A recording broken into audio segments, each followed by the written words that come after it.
Une archéologie de sauvetage, un exercice délicat dans le but de sauver ce qui peut encore l'être sur ce site situé à Adunko, localité côtière du sud Bénin. Par ici va passer désormais la route des pêches Cotonou-Ouida.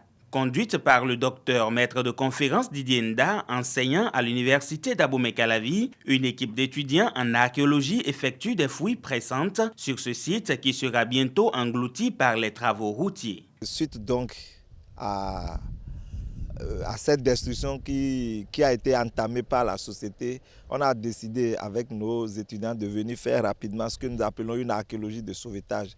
Et c'est ce qu'on est en train de faire. Et donc le but, c'est de pouvoir caractériser mieux le site, voir un peu en stratigraphie quelle est la densité des artefacts et pouvoir faire une étude quand même sommaire avant que le site ne soit complètement détruit. Ces étudiants appartiennent à la licence 3 du département d'histoire et d'archéologie de la FACH et au master 2 de l'Institut national des métiers d'art, d'archéologie et de la culture INMAC de l'UAC. Pour ces jeunes archéologues, c'est pour la toute première fois qu'ils se retrouvent sur un chantier de fouilles dans le cadre de leur formation. Nous avons enseigné aux étudiants dans les amphis ce que c'est que un site archéologique, comment effectuer les techniques de recherche en archéologie, dont notamment la prospection, le sondage et la fouille. Alors, ce matin, nous avons profité des sites archéologiques qui ont été mis au jour au cours de ces projets de construction de la route des pêches pour les entraîner en même temps. Alors, ce matin, nous avons eu à faire ce qu'on appelle la prospection pédestre. La prospection pédestre consiste à se mettre en ligne sur des transects préalablement définis, qui sont espacés de 2 mètres les uns des autres. À la suite de cette prospection pédestre, les étudiants passeront à la phase de sondage afin de récupérer les vestiges. À ce niveau, je suis en train de faire ce qu'on appelle un décapage. C'est que je descends, j'enlève les sédiments. Tout ce sable qui est là, je l'enlève selon un niveau de 10 cm. Donc j'évolue au fur et à mesure. Et tous les artefacts qui sont en place, je les maintiens. Voilà un exemple. Je maintiens ces artefacts-là pour pouvoir comprendre leur disposition dans l'espace. On veut faire la sélection des tessons ici. Nous avons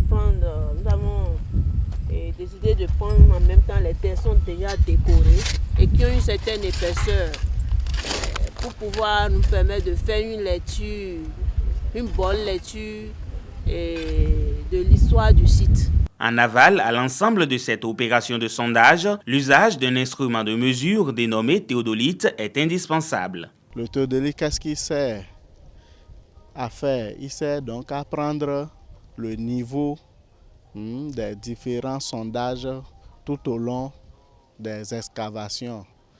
Moi, je suis par exemple au sondage 1 et le théodolite nous a permis de savoir que les agents de la société Satome, au cours de leur décapage, ont décapé de 15 cm et la vitre où je conduis le sondage 1, où je supervise le sondage 1.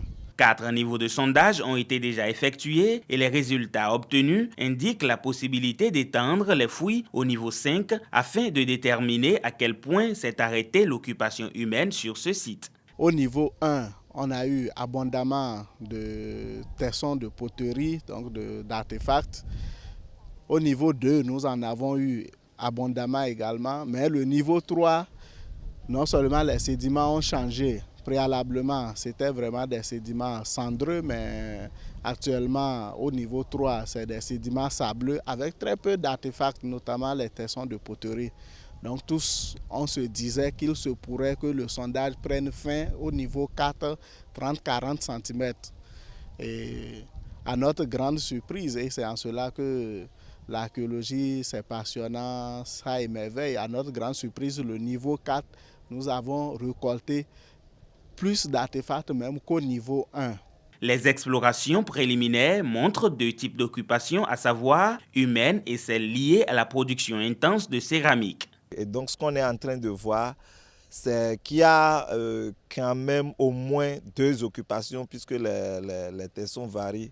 Et donc ce qui va se faire, c'est on va recueillir le matériel et on ira continuer donc les analyses au labo, faire la datation pour mieux caractériser le site. Et donc c'est vraiment dans l'optique d'une archéologie de sauvetage sur le site que cette sortie a été faite et en même temps pour former nos étudiants. Tenant ainsi lieu d'une sortie pédagogique pour les étudiants, cette opération de fouille archéologique allie la pratique à la théorie. Nous venons d'effectuer une sortie pédagogique qui n'a jamais été faite.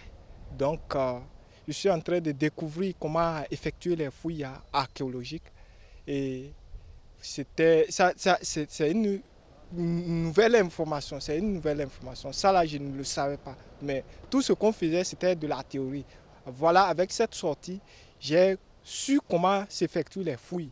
Et je suis en train de retrouver des vestiges que je n'avais jamais vus. Par exemple, la pipe, les tuyères de pipe, ça là, ça m'a tellement émerveillé.